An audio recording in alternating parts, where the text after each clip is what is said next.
Hello guys and welcome to Hakman Traders. In this video I'm going to be showing to you guys is averaging a good idea while purchasing more stocks.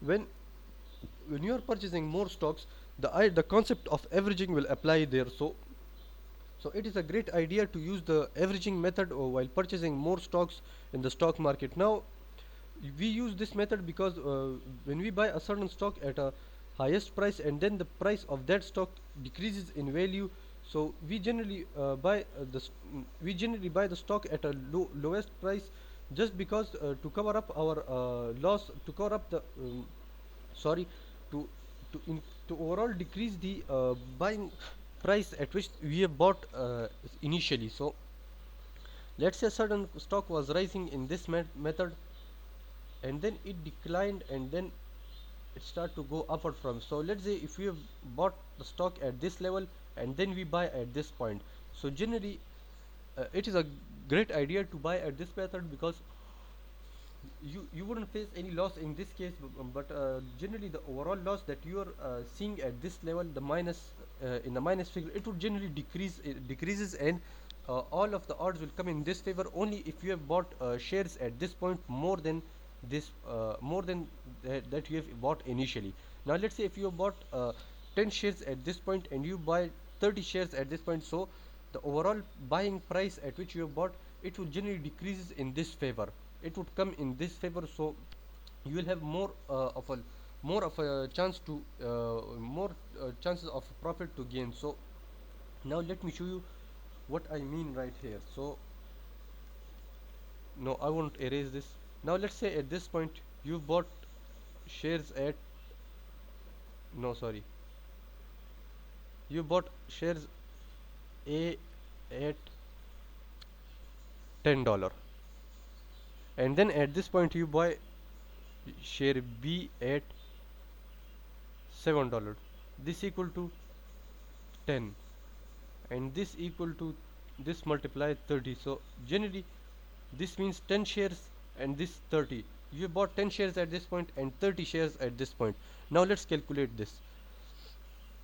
So generally what you will do right here is that uh, I almost forgot that thing. 10 multiplied 10, this equal to 100, this equal to 100, and 7 multiplied 30, 210.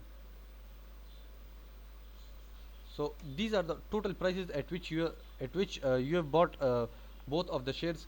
So this one shares it, so the above the share B is the 210 and the share A is 100 shares, like company A, sorry, company A and company B. So company A you have bought at this point and company B you have bought at this point.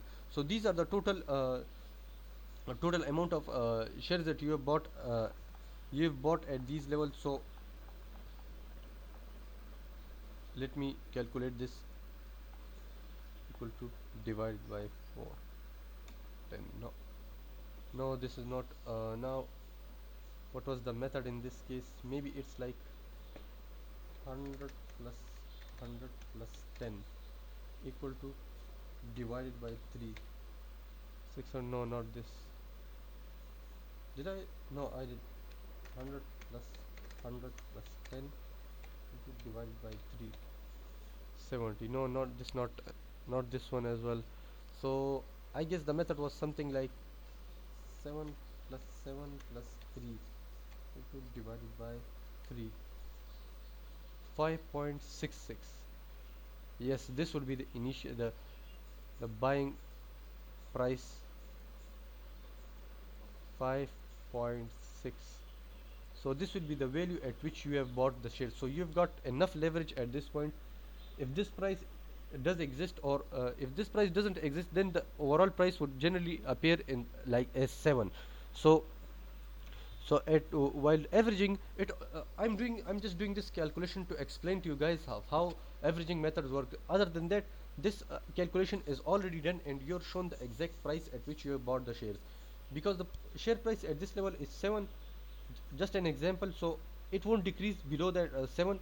All of the shares would appear as 7. So so this is the overall price at which you would have bought the stock. So after this point the share price would increase in value and you will see profit.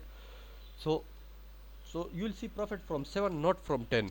So if it's not 10, if it's a little bit up above, so you see overall profit above this 7 point, and then you will see how much profit you can gain uh, by using the averaging method.